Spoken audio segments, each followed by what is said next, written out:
ఓకేనా. సో ఇది అంటే మనకు ఉన్నవి రొటేషనల్ డైనమిక్స్లో 4 moment of inertia, torque, angular momentum, kinetic energy and rolling. So already రోలింగ్కి ఫుల్ నోట్స్ ఉంది. యాంగులర్ మూమెంట్ ఇప్పుడు కంప్లీట్ చేసామంటే we will have a good idea. So ఇక్కడ చూద్దాం ఏంటది యాంగులర్ మూమెంట్ అంటే ఏంటి. అసలు జనరల్గా మనకి ఏంటంటే ఒక బాడీకి రొటేషనల్ మోషన్ ఎక్కువ ఉందా తక్కువ ఉందా తెలియాలంటే ఎలా. జనరల్గా ఏమవుతుందంటే స్పీడ్గా తిరుగుతుంటే దాని రొటేషనల్ మోషన్ ఎక్కువ ఉంది, స్లోగా తిరుగుతుంటే దాని రొటేషనల్ మోషన్ తక్కువ ఉంది అని అనుకుంటాం. కానీ అది కాదు. స్పీడ్గా తిరిగి కొన్ని తగిలిన మనకేం కావు. అదే కానీ రోడ్ రోలర్ స్పీడ్గా తిరిగింది వచ్చి తగిలింది అనుకోండి, అప్పుడు తెలుస్తుంది.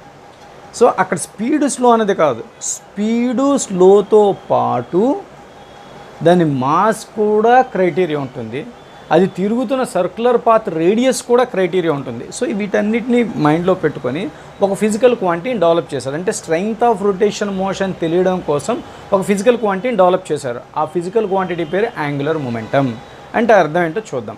సపోజ్ ఫర్ ఎగ్జాంపుల్ ఒక పార్టికల్ ఉందనుకోండి. ఒక పార్టికల్ ఇలా ఉంది,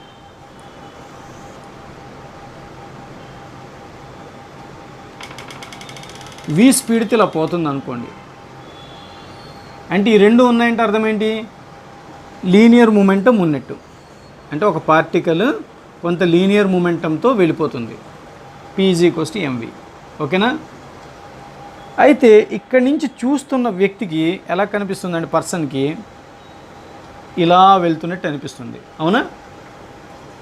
ఇతను ఇటు వెళ్తున్న కొద్దీ ఇలా ఇతను చూసే దృష్టి చూడండి ఇలా మార్చుకోవాల్సి వస్తుంది.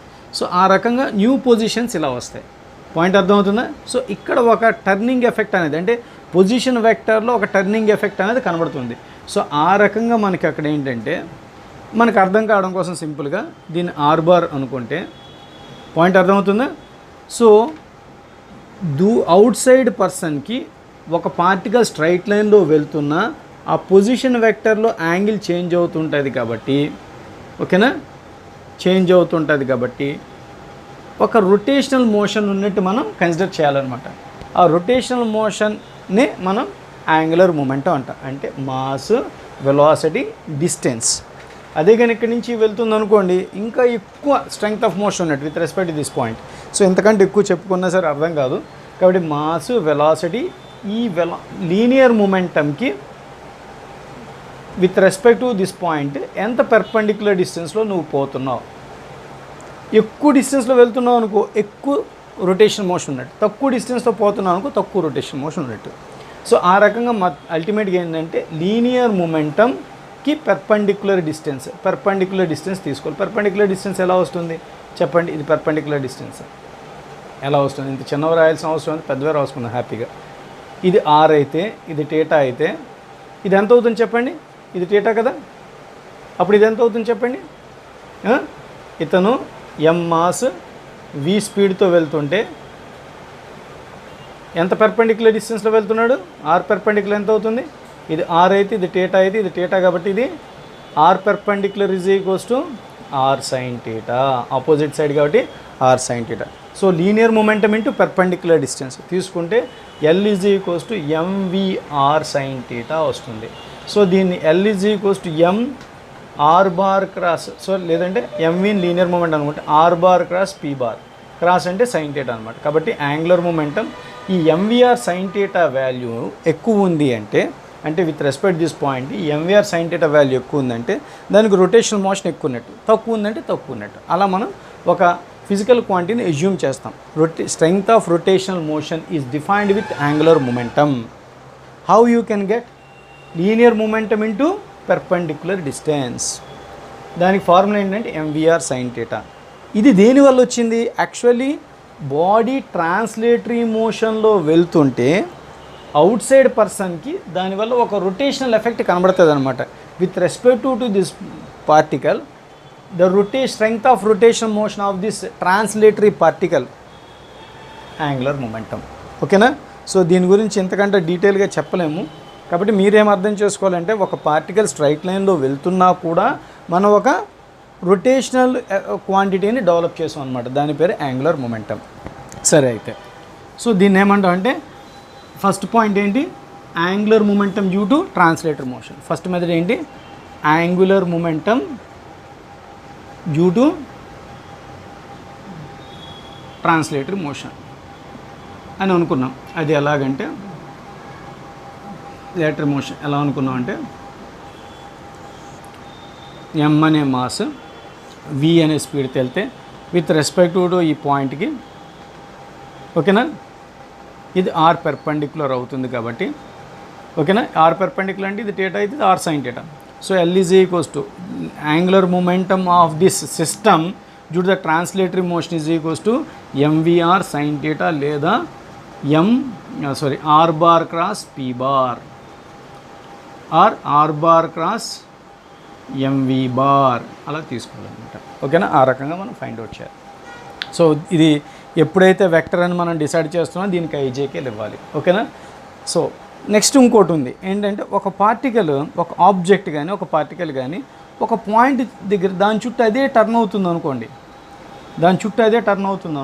ఒక పార్టికల్ దాని చుట్టూ అదే టర్న్ అవుతుంది అనుకోండి, అప్పుడు ఐ ఒమేగా అని చెప్పాలి. అంటే దానికి ఒమేగాని యాంగులర్ వెలాసిటీతో టర్న్ అవుతుంటే దాని మొమెంట్ ఆఫ్ ఇనర్షియాని కలిపి తీసుకొని ఒక బాడీ రొటేషన్లో ఉండే బాడీ ఒమేగాని యాంగులర్ వెలాసిటీతో తిరుగుతుంటే with respect to the centre there is angular momentum L is equals to I omega bar. ఇది కూడా వెక్టరే కాబట్టి ఇలాగన్నది.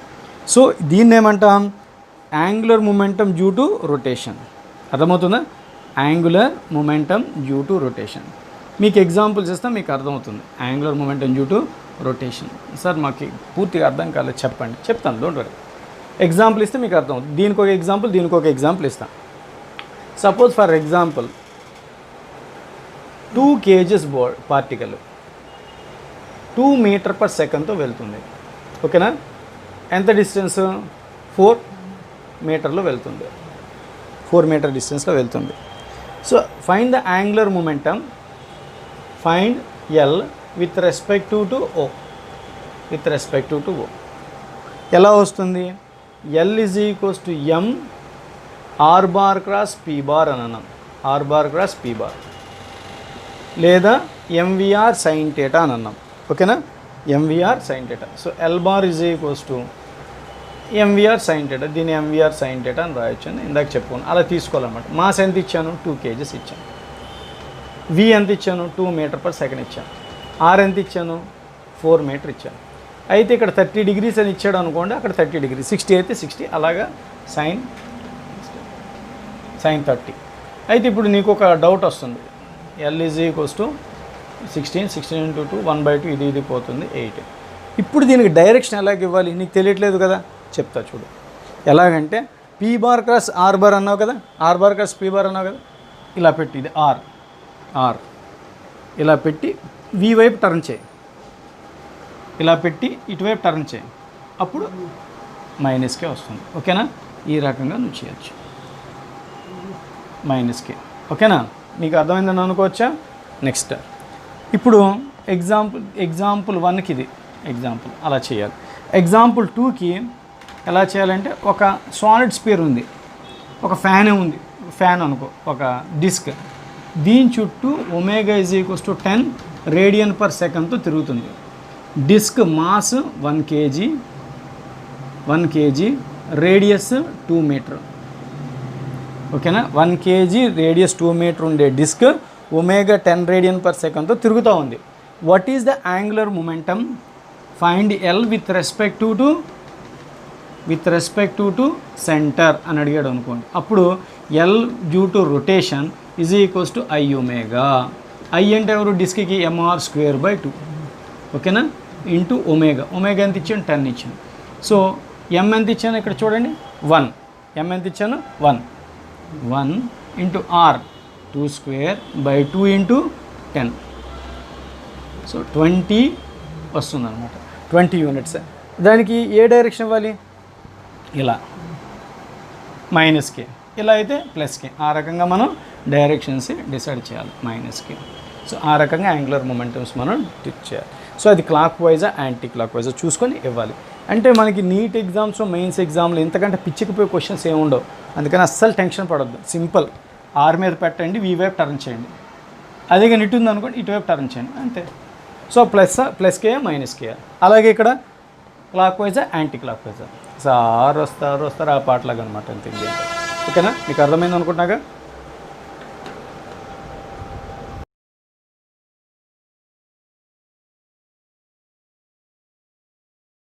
ఆఫ్ యాంగులర్ మూమెంట్ అనేది చాలా important area.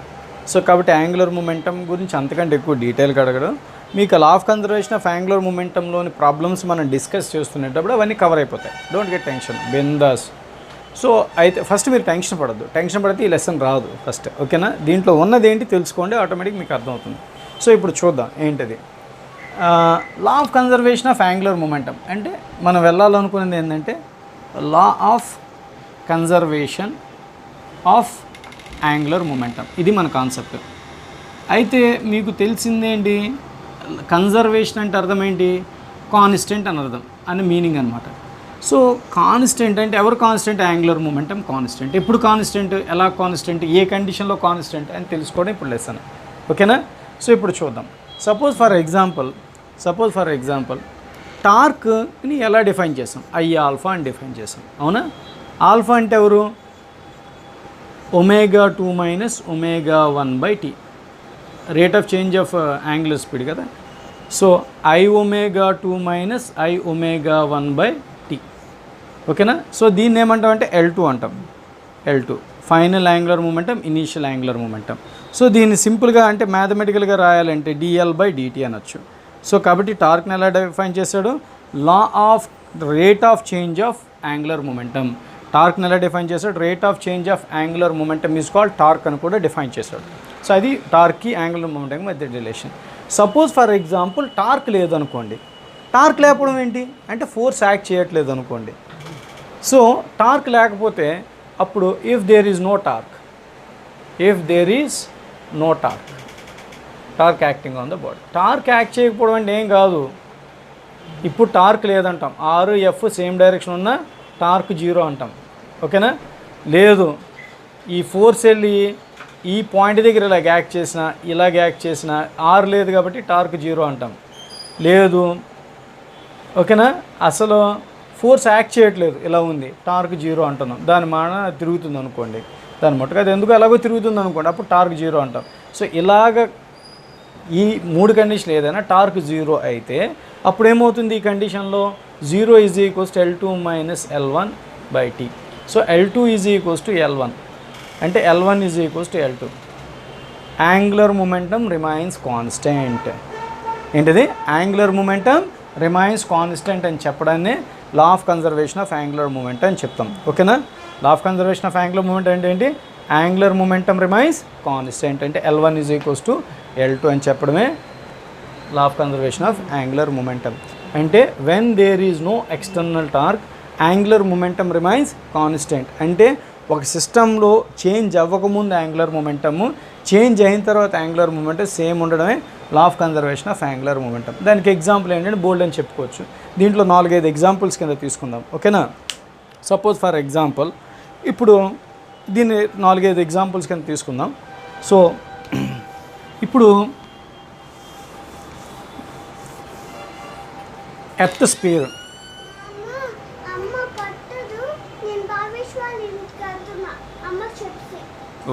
Okay earth sphere అనుకోండి, దీని మాస్ M, దీని రేడియస్ R, దీని టైం పీరియడ్ T అనుకోండి. ఓకేనా, దీని టైం పీరియడ్ T అనుకోండి. స్పియర్ కదా ఎర్త్. అప్పుడు దీన్ని ఎలా రాయొచ్చు అంటే I⍵, యాంగులర్ మూమెంటం, దాని మట్టుగా తిరుగుతుంది కదా, దాని మట్టుగా స్పిన్ అవుతుంది విత్ యాంగులర్ వెలాసిటీ ω అనుకుంటే L = I⍵ కాబట్టి L = 2/5 mr² × 2π/t అలా రాసుకోవచ్చు, లేదా ఒమేగాని రాసుకోవచ్చు. అవసరం అనుకుంటే 2/5 mr² 2π/t అని కూడా చూసుకోవచ్చు. ఓకేనా. సో ఇక్కడ ప్రాబ్లం ఏంటంటే జాగ్రత్త అర్థం చేసుకోండి, క్వశ్చన్ ఎలా ఉంటుందని అర్థం చేసుకోండి. వితౌట్ చేంజింగ్ మాస్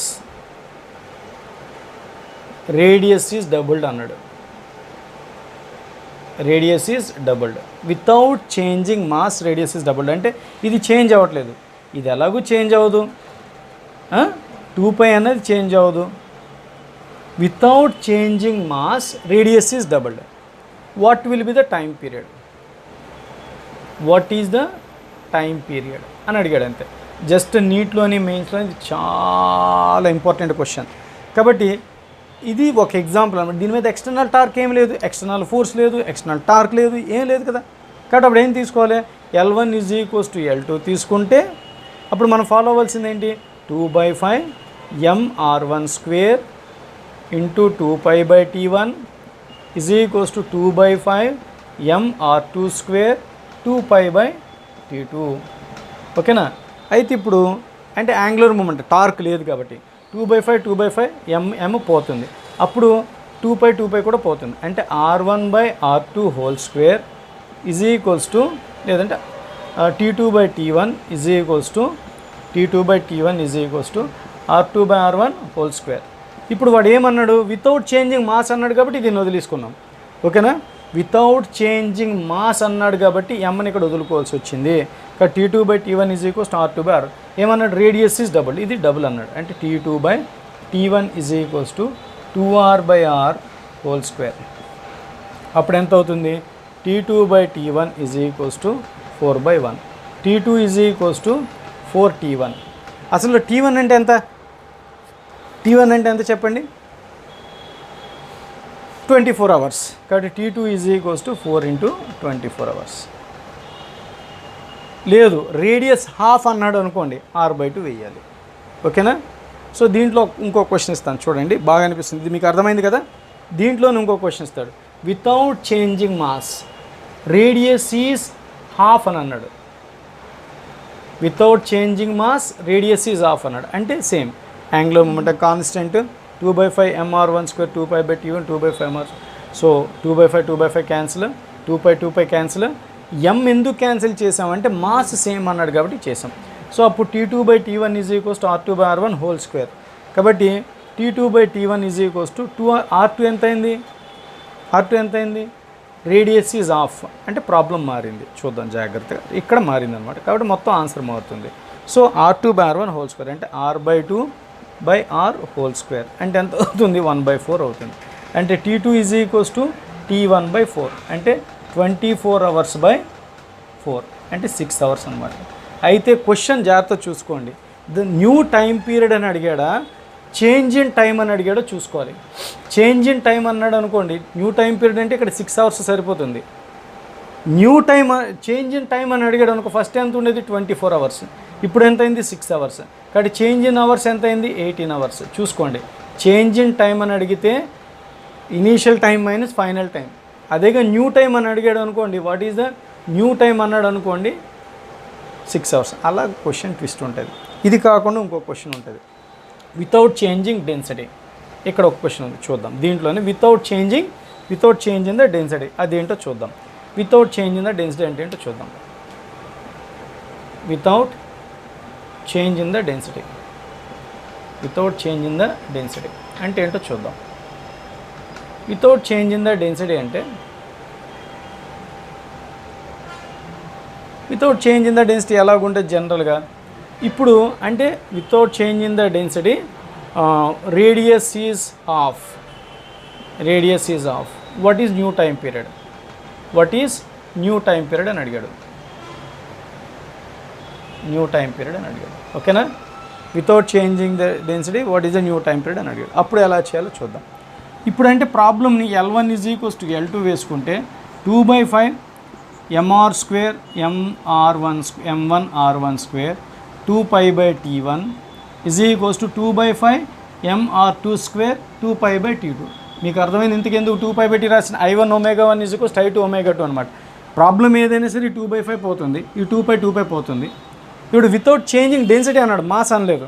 కాబట్టి మాస్ని డెన్సిటీ రూపంలో మార్చుకోవాల్సి వస్తుంది. అప్పుడు ఎలాగవుతుంది? 4/3 πr³ ఇంటూ డెన్సిటీ అంటే డెన్సిటీలోకి మారిపోయింది. వితౌట్ చేంజింగ్ డెన్సిటీ అన్నాడు కాబట్టి డెన్సిటీలోకి మార్చుకున్నాం. ఇక్కడ ఒక r1² ఉంది చూసారా, ఇది మాస్, ఇది r1/T1 4/3 πr2³ మాస్ అనమాట. వాల్యూమ్ ఇంటూ డెన్సిటీ, స్పియర్ కదా, 4/3 πr³ అనుకుంటే ఇది మాస్ అయింది ఇంతవరకు. ఇప్పుడు అవ్వాల్సింది ఏంటి r2² T2. సో అప్పుడు డెన్సిటీ సేమ్ అన్నాడు, క్యాన్సిల్ చేస్తా, 4/3 5, 4/3 5. కాబట్టి r1/5/T1 = r2/5/T2. ఓకేనా? దీన్ని బేస్ చేసుకొని ఇప్పుడు మనం ఏం చేయాలి, r2/r1 T2/T1 r2/r1 5.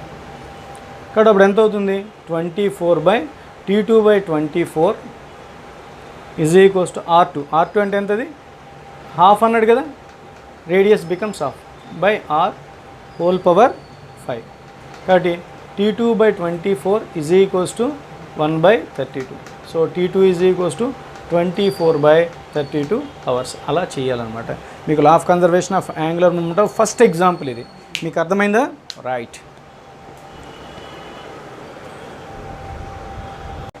సెకండ్ ఎగ్జాంపుల్కి వెళ్తున్నాం, అంటే law of conservation of angular momentum second ఎగ్జాంపుల్కి వెళ్దాం.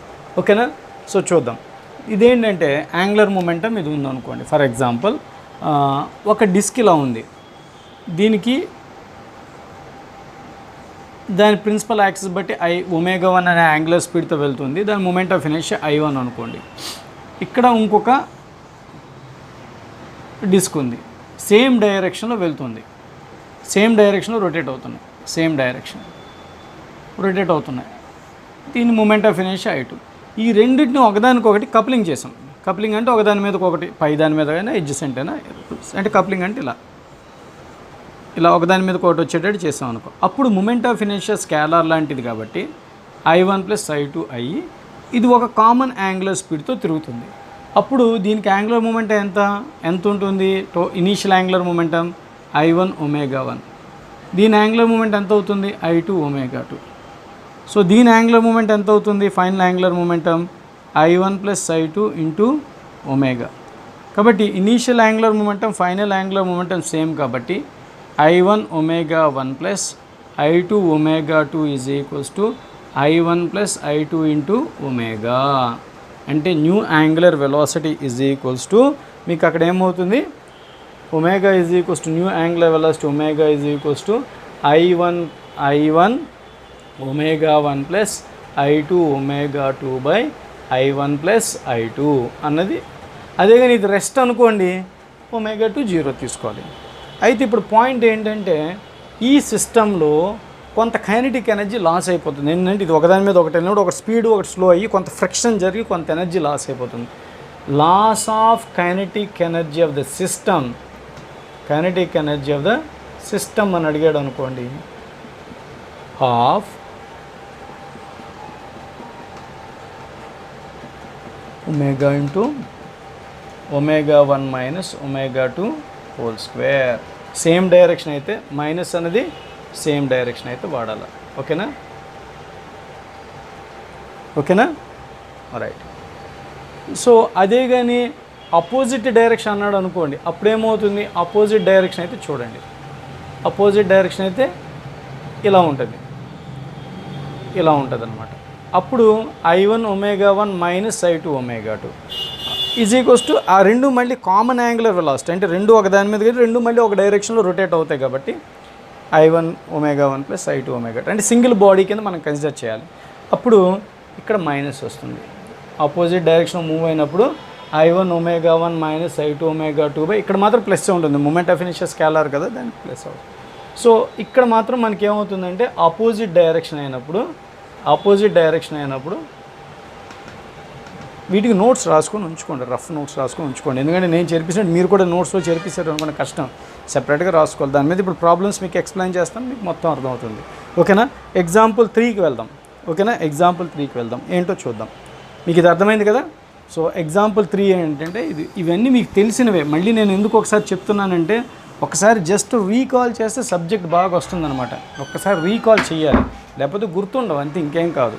ఇప్పుడు కాన్ఫిడెన్స్ ఉండదు. ఒకసారి విన్నారనుకోండి మీకు కాన్ఫిడెన్స్ ఉంటుంది, అరే మనం ఈ మధ్య విన్నాం అనేసి కాన్ఫిడెంట్గా ఎగ్జామ్లో రాయగలుగుతారు. కాన్ఫిడెన్స్ కోసం ఇదంతా, మీకు రాక తెలియక కాదు, but we should develop the confidence, అదే టీచర్ పార్ట్ కదా. సో ఎగ్జాంపుల్ 3 చూద్దాం. ఏంటంటే ఒక డిస్క్ ఇలా ఉంది, దీని యాంగులర్ వెలాసిటీ ω ఉంది, దీని మాస్ m ఉంది, రింగ్ అనమాట, రింగ్, దీని రేడియస్ r. దీనికి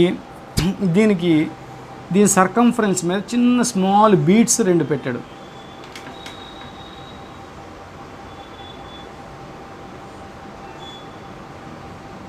what is the angular velocity అంటే దీనికి ఇనీషియల్ యాంగులర్ మూమెంట్ అంటే జాగ్రత్త జెంటిల్గా పెట్టానని అంటాడు.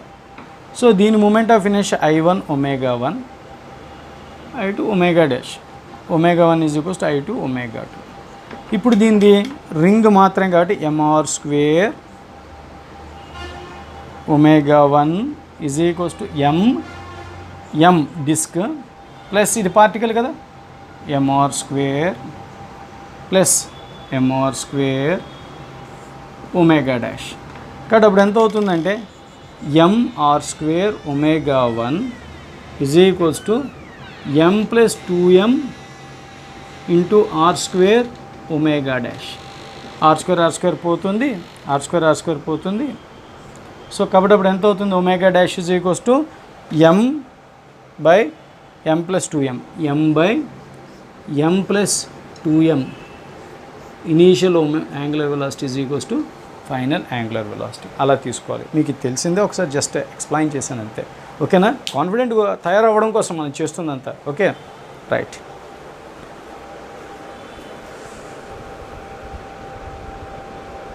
ఎగ్జాంపుల్ 4లోకి వద్దాం. ఏంటి ఎగ్జాంపుల్ 4? సపోజ్ ఫర్ ఎగ్జాంపుల్ మనకి ఒక పర్సన్ ఉన్నాడు అనుకో, ఒక బాయ్ ఉన్నాడు. ఇది ఒక డిస్క్, ఓకేనా? ఇది ఒక disc. A person of mass m2 is on the edge of the disc, right? Edge of the disc, right? There is one ball of mass m3 is moving with this velocity v for the radius r, right? If he catches the ball,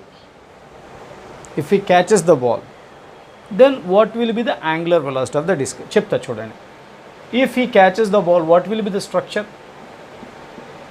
This is a structure. This will be the new positions. So this m3 and this m2 and this m3 and m1 are rotating with the common angular speed.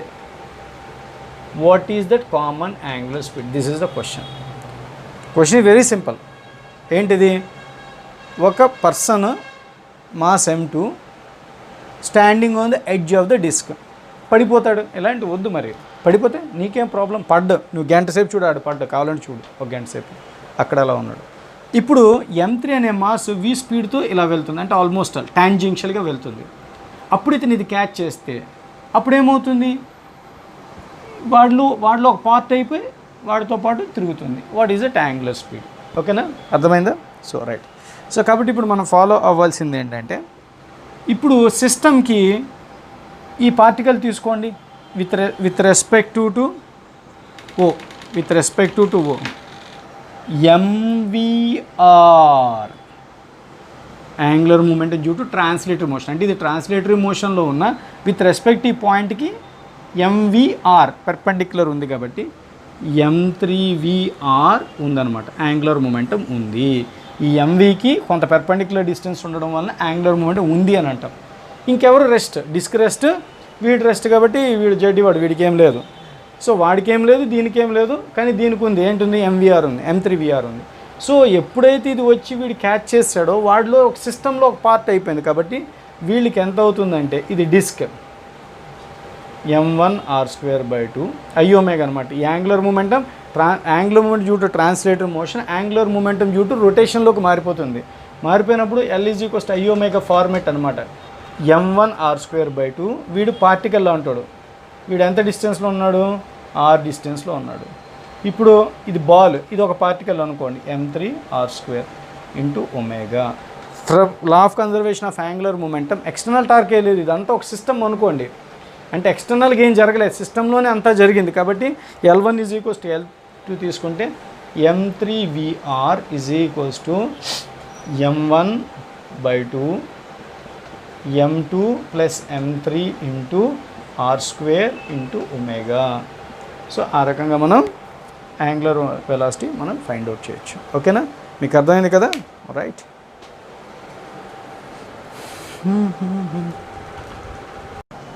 Mains వాళ్ళకి అయితే చాలా important, mains advance ఐడీజే వాళ్ళకి అయితే. Even neat వాళ్ళకి కూడా ఇట్లాంటి question వస్తే రావచ్చు, చెప్పలేం. నేర్చుకోవడం మంచిది. ఓకేనా, మంచి క్వశ్చన్ చూద్దాం. అక్కడ క్వశ్చన్ ఏంటో చూద్దాం. ఎందుకు ఏమన్నాడు చూడండి. A rod of length 4L, mass 4m, laid with respect to center of mass. దీని సెంటర్ ఆఫ్ మాస్ బట్టి ఉంది. A ball of mass 2m moving with v at a distance L, right? Another ball of mass 4m moving with 2v at a distance L/2, right? Hits the rod and stick to it. అవి తగిలి ఈ point మీద ఇది ఇలా ఉంది ఉండిపోయి అనుకోండి, తగలగానే ఏమవుతుంది, తిరుగుతుంది కదా. With what angular velocity? Find angular velocity of the system. So ఇక్కడ కూడా ఏంటంటే దీని అంతటిని ఒక సిస్టమ్ అనుకోండి, ఇదంతా ఇంటర్నల్ పార్ట్ కదా, ఎక్స్టర్నల్గా ఏం జరగలేదు కదా, ఎక్స్టర్నల్ ఫోర్స్ లేదు, ఎక్స్టర్నల్ ఎఫర్ట్ లేదు, ఏమీ లేదు, ఇదంతా సిస్టమ్ అనుకోండి, అప్పుడు మీకు అవుతుంది. సో ఇదంతా సిస్టమ్ అనుకుంటే దీనికి ట్రాన్స్లేట్ విత్ రెస్పెక్ట్ ఈ పాయింట్ MVR అంటే angular momentum. MVR with respect ఈ పాయింట్ MVR అంటే యాంగులర్ మొమెంటం ఉంది. అయితే ఇక్కడ క్వశ్చన్ ఏంటంటే క్లాక్ వైజా యాంటీ క్లాక్ వైజా? ఓకేనా, clockwise anticlockwise అనుకుంటే ఇప్పుడు రాడ్కి ఏమీ లేదు, యాంగులర్ రొటేషను లేదు, ట్రాన్స్లేటరీ మోషన్ లేదు, కాబట్టి angular moment of the rod is 0. అయితే విత్ రెస్పెక్ట్ టు ఓ తీసుకుంటే ఈ పాయింట్ బట్టి MVR, దీనికి L is equals to L of A, ఇది B అనుకో, L ఆఫ్ A MVR కదా, అంటే R bar cross P bar. Actually ఇక్కడి నుంచి ఇక్కడ కార్ తీసుకోవాలన్నమాట. ఏ డైరెక్షన్ ఉంది చెప్పండి? ఏ డైరెక్షన్ ఉంది? I, అంటే LI క్రాస్ MVJ అనమాట. So MVL I cross J. Sir I cross J ఎలా చేయాలి? IJK ఇలా తీసుకుంటే ప్లస్ K అనమాట. I క్రాస్ J అయితే plus K, right? I cross J. అలాగే angular moment of B with respect ఈ పాయింట్, ఇదే డైరెక్షన్ ఉంది, -J. R బార్ ఇటు నుంచి ఇటు, సెంటర్ నుంచి అక్కడికి దానికి డిస్టెన్స్ చూడాలన్నమాట. R బార్ సెంటర్ నుంచి అంటే పాయింట్ ఆఫ్ రెఫరెన్స్ నుంచి అనమాట. L/2 ఏ డైరెక్షన్ అది? -I cross MV 4m 2v అంటే 8mv, అదే direction -J direction. I minus of minus plus 4mvl